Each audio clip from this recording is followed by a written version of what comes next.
निफाड तालुक्यातील धारणगाव खडक येथे आसाममध्ये प्रसिद्ध कामाख्या शक्तीपीठाच्या धर्तीवर नूतन साकारलेल्या श्री कामाख्या माता मंदिराचा प्राणप्रतिष्ठा सोहळा अत्यंत उत्साहात पार पडला।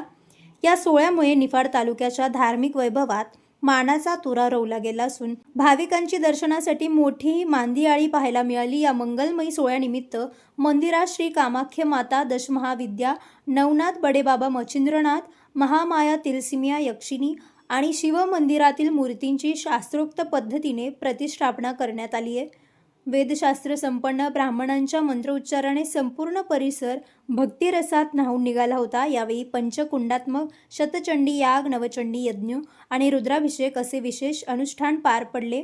सोहळ्याची सांगता शुक्रवार दिनांक 27 मार्च रोजी हरिभक्त पारायण अशोक महाराज इलग यांच्या रसाळ काल्याच्या कीर्तनाने झाली। यावेळी गायनाचार्य हरिभक्त पारायण, निळोबा महाराज सूर्यवंशी, रोहिदास महाराज जगदाळे, जनक सोळंजे, हनुमान बापू शिंदे, विकास महाराज बेलूकर, प्रदीप महाराज बोराडे यांची प्रमुख उपस्थिती होती।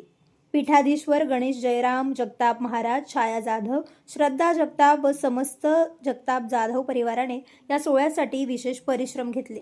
शांताराम सुदाम जाधव आणि भागवत पप्पू सुदाम जाधव यांनी भूदान करून मोलाचे सहकार्य केले। आजपासून हे मंदिर भाविकांसाठी दर्शनासाठी खुले करण्यात आले असून पंचक्रोशीत आनंदाचे वातावरण आहे। Bureau report, Sachin Wakhare, Niphad.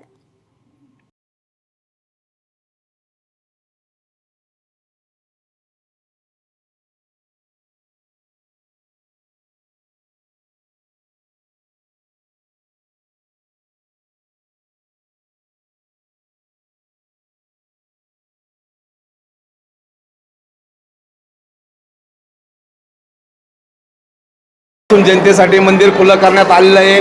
हजारो लाखोच्या संख्येने असा जनसागर माताचं दर्शन घेण्यासाठी लोटलेला आहे। बरेच दिवसापासून, बरेच वर्षापासून लोक भक्तगण, देवीचे भक्तगण इंतजार करत होते का कधी मंदिर ओपनिंग होईल। आज मंदिराची प्राणप्रतिष्ठा झाली आणि मंदिर दर्शनासाठी खुलं करण्यात आलं। अख्ख्या देवीला मानणारा खूप मोठा वर्ग आहे। ते गरीब असू, मोठे असू, छोटे असू, असे प्रचंड पब्लिक कामाख्या माताला मानणारी आहे।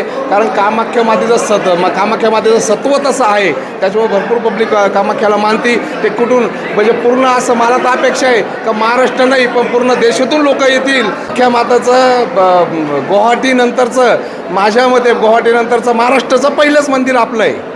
गुवाहाटीमध्ये तर एक आहे मेन कामाख्या माता गुवाहाटीला आहे आणि महाराष्ट्रामध्ये मधलं पहिलं मंदिर प्रति कामाख्या म्हणून आपलं तयार झालेलं आहे। धारणगाव खडक, तालुका निफाड, जिल्हा नाशिक, महाराष्ट्र।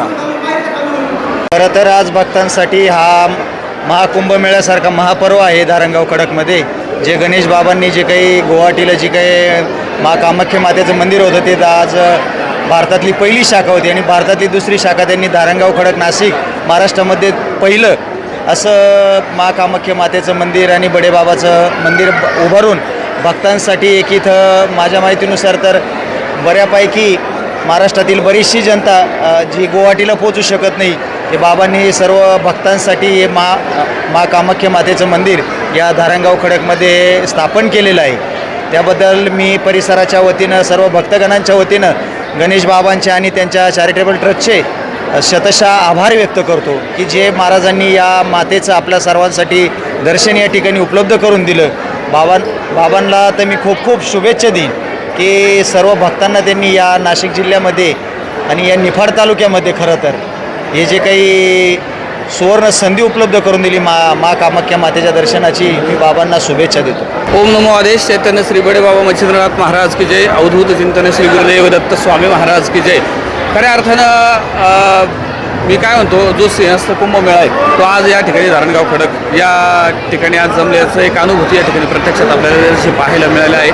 खऱ्या अर्थानं सांगायला गेलं तर आज कामाख्या मंदिर हे भारतामधलं एकमेव अद्वितीय मंदिर आज गुवाहाटी कामाख्याला होतं, परंतु बडेबाबा मच्छिंद्रनाथ महाराज ट्रस्टच्या वतीने तसेच आमचे परमपूज्य श्री गणेश बाबा जगताप यांच्या माध्यमातून आज या नाशिककरांचं सौभाग्य आहे की आज या ठिकाणी तिलस्मिया माता मंदिर, त्याचप्रमाणे आज दशमहाविद्या मंदिर आणि जो आला तो रमला भजनात रंगला नाथपदी रमला असा हा नाथांचा दरबार. म्हणून सगळ्या नवनाथांच्या मूर्ती प्राणप्रतिष्ठा, विग्रहाचं प्राणप्रतिष्ठा आणि भगवान दत्तात्रयांची प्राणप्रतिष्ठा आज या मंदिरामध्ये झालेली आहे. अतिशय भव्य दिव्य आणि अलौकिक असलेलं हे मंदिर आहे. भारतात नवे तर संपूर्ण जगामध्ये आज दुसऱ्या क्रमांकाचं मंदिर कामाख्या मातेचं आहे.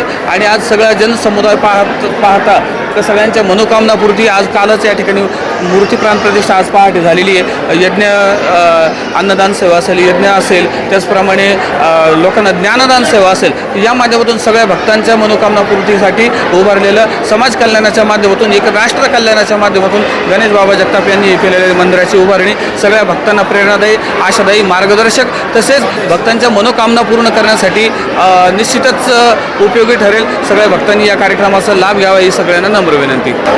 नाथ भक्तांना एक विशेष सांगायचं ठरलं तर खऱ्या अर्थानं बडेबाबा मच्छिंद्रनाथ महाराज ट्रस्ट व गणेश बाबा जगताप या ट्रस्टच्या माध्यमातून आजही मढी असेल, सावरगाव असेल किंवा इतरही ठिकाणी आजही जनकल्याणामध्ये सगळ्या लोकांच्या समस्या दूर करण्याचं काम असेल किंवा लोकांना मार्गदर्शन, बऱ्याच लोकांना व्यसनापासून परावृत्त करून या सन्मार्गाला लावण्याचं काम बाबांनी आजपर्यंत केलेलं आहे. हा एक विषय म्हणून त्यांचा कार्याचा काय आढावा कमी जास्त नाही. आणि खरोखर नाशिकमध्ये एवढं मोठं भव्य दिव्य ही काही साधी गोष्ट नाही आहे. आणि आज बाबांच्या संकल्पनेतून आकाराला आलेले हे मंदिर संपूर्ण नाशिक जिल्ह्यालाच नाही, निफाड तालुक्यालाच नाही, संपूर्ण महाराष्ट्राला गौरवशाली इतिहास प्रदान करील नक्कीच हे सांगता येईल. त्याचप्रमाणे जे फक्त मा कामाख्या मंदिर नाही तर दशमहाविद्यासुद्धा महाराजांनी या ठिकाणी प्रतिष्ठापना केलेली आहे. आणि वेदमंत्राचं बघा, यज्ञात भवती पर्जन्यतान्न संभवा म्हणून वेदमंत्राच्या जयघोषाने आज या ठिकाणी हा परिसर दुमदुमून निघला.